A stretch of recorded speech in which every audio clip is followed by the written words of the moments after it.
Welcome to HardReset.Info channel, dear viewers. In front of me Realme Q5 Pro device, and now I'm gonna show you how to hide your number when you call into someone using this device. So if you want to call someone and if you don't want to this one see your real number, you want to he see only number is hidden, you need to do this thing. Firstly, open phone application, then click on three dots button, then click settings, then choose calling accounts, click advanced settings, then choose additional settings, and here choose my number and just click hide number. That's it.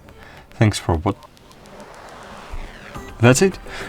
watching. Like this video, subscribe to our channel, and bye. See you.